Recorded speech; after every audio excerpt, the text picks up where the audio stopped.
Nabi Muhammad itu nabi, rasul, dijamin surga. Tapi ketika diminta sholat oleh Allah Subhanahu wa taala, bukan cuman yang fardunya, sunnahnya dikerjakan. Silahkan cek. Sunnahnya, siapa yang paling kuat bangun tahajudnya selain Nabi Muhammad sallallahu alaihi wasallam?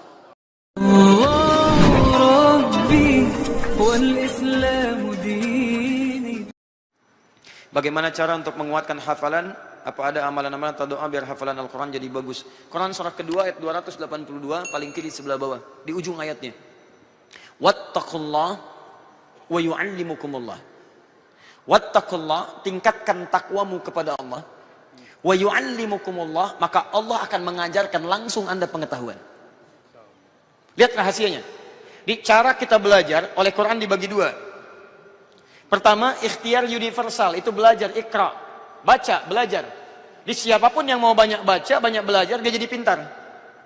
Tapi yang kedua, ini hanya Allah berikan pada orang-orang beriman. Maaf, yang punya ilmu siapa? Yang menguasai pengetahuan siapa? Kaidah mengatakan, setiap yang punya, kalau Anda ingin mendapatkannya, datangi pada yang punya. Misal, yang mengurusi masjid ini, Pak Sekda. Saya ingin mengisi di sini, maka saya datang kepada Pak Sekda untuk minta izin. Begitu saya datang pada yang mengurusinya, saya diberikan izinnya. Saya datang kepada Pak Camat, belum tentu mendapatkan izin di sini. Saya datang pada Pak Sekda, diberikan izinnya. Yang punya ilmu Allah, yang menguasai pengetahuan Allah, kenapa Anda tidak menghadap kepada Allah untuk memohon kepadanya? Begitu Anda bisa bypass minta kepada Allah, Allah ajarkan Anda ilmu pengetahuan. Anda boleh belajar pada guru, banyak baca, dapat pengetahuan hukum biasa. Tapi kenapa Anda tidak menempuh jalur cepat untuk mendekat kepada Allah Subhanahu wa taala? Bukan berarti tidak belajar, Anda belajar juga, Anda baca juga, tapi kata Allah, ada orang yang saya langsung ajarkan, tanamkan pengetahuan dalam dirinya. Dia belajar, cepat dipahamkan. Di orang lain belajar, nangkap 3 kalimat, belum paham. Orang ini baru mendengar kalimat, oh maksudnya ke sini. Orang lain diulang 3 kali, belum hafal. Orang ini sekali, nggak diulang. Anda kenal Imam Syafi'i? Ayo kenal lagi. Umar sudah kenal, Utsman kenal, Imam Syafi'i mau kenal juga, luar biasa. Imam Syafi'i lahir 150 Hijrah, belajar ke Imam Malik, Malik bin Anas. Malik bin Anas lahir di Madinah rahimahullah, tumbuh di Madinah, berkembang di Madinah, ngajar di Madinah, wafat di Madinah. Wafat di Madinah. Apa yang terjadi? Satu kali Imam Malik buka majlis, misal majlisnya hari Rabu, Imam Syafi'i datang untuk belajar, datang hari Selasa. Misal saja. Begitu mau belajar, majlis belum dibuka. Asy-Syafi'i adabnya tidak mengganggu gurunya. Tidak ganggu, tunggu di luar. Allahu Akbar. Besoknya begitu keluar Imam Malik, Allah berikan karamah kemuliaan pada Imam Malik. Belum pernah lihat orang di depan, kata Imam Malik pada asistennya, cepat buka pintu, di luar ada pemuda yang sedang menunggu. Padahal belum pernah lihat. Begitu dibuka yang muncul Imam Syafi'i. Ya, madza turid, apa yang kamu inginkan? Uridul hadis, saya ingin belajar hadis. Madza indak, apa yang kamu punya? Hafidhul Muwatta, saya sudah hafal kitab Al-Muwatta. Al-Muwatta itu kitab ditulis oleh Imam Malik, berisi 100.000 hadis. 1000 perawi periwayat hadis, ditulis 40 tahun. Imam Asy-Syafi'i menunggu besoknya dibuka majlis ilmu, semalam menghafal Al-Muwatta. Semalam dihafalkan Al-Muwatta. Tebalnya luar biasa, 100.000 hadis, 1000 rawi. Datang, kata Imam Malik, coba hati, bacakan. Dibacakan oleh Imam Asy-Syafi'i tanpa salah sedikit pun. Kata Imam Malik, tingkatkan takwamu kepada Allah karena kamu akan jadi bintang di masa depan. Coba lihat, tingkatkan takwamu kepada Allah, jaga diri dari maksiat. Belajar kepada Imam Malik, diberikan kemudian ilmu hadisnya, dan disitulah Anda melihat bagaimana keadaan Imam Asy-Syafi'i setelah itu. Takwa. Semalam datang, dihafalkan Al-Muwatta, ditulis 40 tahun Imam Asy-Syafi'i. Jadi kalau ilmu antum belum sejajar dengan Imam Asy-Syafi'i, hati-hati. Baru 4 hari belajar Al-Muwatta sudah memberikan fatwa, luar biasa. Al-Bukhari menulis 16 tahun, Anda baca 16 hari sudah memberikan fatwa. Siapa kita? Itu takwa. Apa itu takwa? Rahasia takwa nanti dibagi 2 di Quran. Takwa disebutkan 115 kali dalam Al-Quran. 115 kali. 115 itu dibagi 2. Dibagi 2 bagian. Satu yang disebut dengan al-bu'dur rabbani, hablum minallah. Jaga hubungan dengan Allah Subhanahu wa taala. Bentuknya ibadah ritual, salat, puasa. Salatnya bukan cuma yang fardu, sunnahnya, tahajudnya. Kemudian amalan salat rawatibnya, salat duhanya. Tingkatkan takwa, dekati Qur'annya. Karena itu ketika Allah menyebutkan kalimat takwa pertama di Quran, disandingkan dengan ibadah ritual. Quran surah kedua Al-Baqarah ayat 2-5. Dzalikal kitabu la hudal lil Siapa muttaqin itu? Ayat 3-nya. Alladzina yu'minuna bil ghaib wa yuqimunas wa mimma walladzina yu'minuna bima unzila ilaik. Perhatikan, satu, wa yuqimunas shalah. Silahkan cek. Nabi Muhammad itu nabi, rasul, dijamin surga. Tapi ketika diminta salat oleh Allah Subhanahu wa taala, bukan cuman yang fardunya, sunnahnya dikerjakan. Silahkan cek. Sunnahnya, siapa yang paling kuat bangun tahajudnya selain Nabi Muhammad SAW? Sampai Nabi Isa ketika ditanya oleh umatnya, apakah anda akan nabi yang terakhir, rasul terakhir? Karena dalam kitab dulu ada ramalan menyebutkan nabi terakhir itu punya sifat yang lembut dengan manusia. Baik, sopan. Bahkan pada binatang baik, pada tumbuhan baik. Umatnya Nabi Isa mengira Nabi Isa itu rasul terakhir. Karena Nabi Isa punya sifat yang mirip dengan Nabi Muhammad, lembut dengan sesama. Nabi Isa lewat sungai. Ada bangkai kotoran di situ, hewan, bangkai hewan. Umatnya berkata, muridnya, guru, bau sekali bangkai ini. Ditutup hidungnya. Kata Nabi Isa, lihat, putih sekali giginya, bersih. Muridnya menyebutkan bau bangkainya, Nabi Isa pada hewan yang sudah mati masih menunjuk kemuliaannya.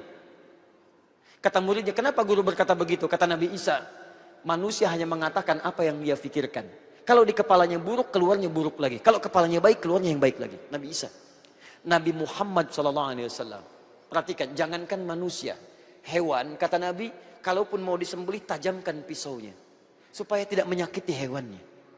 Bahkan saat menajamkan pisau, jauhkan dari hewannya. Awas, Idul Adha, anda nyembelih hewan, gak boleh depan hewannya. Kisik, kisik, kisik. Kandidat selanjutnya. Oh, kandidat selanjutnya. Gak boleh. Tumbuhan. Walaupun seseorang sedang marah, kata Nabi, bahkan dalam peperangan, jangan cabut tumbuhan, jangan rusak tanaman. Cuman dalam Islam, dalam kaidah peperangan, perang itu kan ganas, dahsyat. Nggak ada perang sopan. Makanya saat turun surah Al-Bara'ah, surah At-Taubah, surah ke-9, nggak pakai basmalah. Karena basmalah itu penuh dengan kasih sayang. Bismillahirrahmanirrahim. Rahman Rahim, kasih sayang. Dalam perang nggak ada sayang. Nggak ada orang mau perang dengan kasih sayang. Izin nembak ya. Dor, sakit gak? Gak ada. Tembak ya tembak. Perang. Tapi dalam Islam, kata Nabi, kamu sedang emosi, jangan cabut tumbuh-tumbuhan. Jangan rusak tanaman. Islam. Diduga Nabi Isa, Nabi terakhir. Kata Nabi Isa, bukan saya. Nabi terakhir itu punya sifat yang tidak dimiliki oleh Nabi lainnya. Sifat ibadahnya kepada Allah luar biasa. Orang yang rajin ibadah kepada Allah, satu jenis saja disebut Hamid namanya. Hamid. Anda rajin tahajud, tapi belum rajin puasa sunnah, hamid. Tapi kalau anda rajin tahajud, rajin puasa sunnah, tahajudnya tak terlukiskan sampai kaki bengkak-bengkak. Misal, berubah jadi bentuk superlatif, sigoh mubalaghah. Dari hamid jadi Ahmad. Maka Nabi Isa mengatakan, Quran surah ke-61 ayat ke-6, paling kiri sebelah atas. Wa mubasyara birasulin ya'ti min ba'di ismuhu Ahmad. Rasul terakhir bukan saya. Akan datang Rasul terakhir yang diantara namanya Ahmad. Kenapa tidak menyebut Muhammad? Kalau Muhammad sama sifat dengan Isa. Muhammad dari kata Mahmud, baik dengan sesama. Superlatifnya menjadi Muhammad, sigoh mubalaghah. Nabi disebut dengan Ahmad, menunjuk tingkat ibadahnya luar biasa. Dari mana taunya? Buka Al-Bukhari, nomor hadis 2010. 3 orang sahabat, Hudzaifah Al-Yamani, Abdullah bin Mas'ud, kemudian Ubay bin Ka'ab, datang pada Nabi SAW. Tiba-tiba bertanya, lewat Sayyidah Aisyah, kaifa kanat salatu Rasulullah SAW? Bagaimana salat malamnya Nabi SAW? Allahu Akbar. Kata Sayyidah Aisyah, la tas'al an husnihinna wa tulihinna. Jangan ditanya bagaimana bagus dan panjangnya. Penasaran, diikuti Nabi SAW di malam berikutnya. Salat di belakang Nabi. Allahu Akbar. Kata Abdullah bin Mas'ud, memang tidak ada yang paling indah kecuali salat di belakang Nabi. Saking indah dan bagusnya, nggak kerasa 1 rakaat 100 ayat Al-Baqarah. Kata Hudzaifah, indah juga 100 ayat. Besoknya Abdullah bin Mas'ud, tidak ada yang lebih indah daripada ini. Dikira 100 ayat akan ruku, nyambung Al-Baqarah sampai selesai. Dikira akan selesai, ternyata Ali Imran. Dikira Ali Imran akan ruku, ternyata nyambung ke An-Nisa. Baru ruku itu An-Nisa ayat 176. Nabi Rasul dijamin surga, sholat tahajud rakaat pertama 5 juz 4 halaman. Besoknya 3 orang ini tidak ikutan lagi. Bukan karena capeknya, kata Abdullah bin Mas'ud, karena saya suka menebak kapan Nabi ruku. Saking enaknya sholat di belakang Nabi. Nabi SAW. Karena itulah, karena tingkat ibadahnya tinggi. Ketika Quran diturunkan, Nabi berusaha menghafalkan dengan ikhtiar dirinya. Begitu turun ayat ingin dihafalkan, ingin dihafalkan. Karena Nabi hubungannya baik dengan Allah, orang paling takwa, maka turun ayat Quran surah 75 ayat 16 sampai 18. La tuharrik bihi lisanaka lita'jala bi. Muhammad, kamu ini orang takwa. Kamu nggak usah terlalu keras berusaha menghafalkan dengan melafadzkan dengan cepat. Biasanya penghafal Quran kalau ingin cepat hafal, dia cepat mengulang dengan lisannya cepat-cepat. Alif lam mim dzalikal kitabu la raiba fihi hudal lil muttaqin dzalikal kitabu la raiba fihi hudal lil muttaqin, cepat. Tapi karena ini orang takwa, kata Allah, inna alaina jam'ahu wa qur'ana. Kami yang akan tanamkan Quran dalam jiwamu, bukan kamu yang cepat menghafalkannya. Fa idza qara'nahu, jika kami bimbing bacaannya, fattabi qur'ana, ikuti saja, kami tanamkan dengan cepat dalam jiwamu. Maka ini ditanamkan oleh Nabi, disampaikan pada para sahabat. Karena itu setiap mereka yang berusaha belajar, mereka tingkatkan takwa terlebih dahulu. Silahkan cek semua ulama kita, sejak usia 7 tahun sudah menghafal Al-Quran. Dan mereka meningkatkan takwa dengan menunaikan sholat. Dan apa hasilnya? Perhatikan. Imam Al-Ghazali, Al-Khawarizmi, Al-Battani, Al-Farabi, Al-Kindi, ya, Ibn Sina. Kemudian yang tadi saya sebutkan, ya, Jabir bin Hayyan, Ibnu Firnas dan sebagainya. Silahkan cek. Semua orang itu orang-orang hebat. Hafal Quran, hafal hadis, hafal, tahu matematika, ahli astronomi, ahli fisika, ahli geologi. Luar biasa.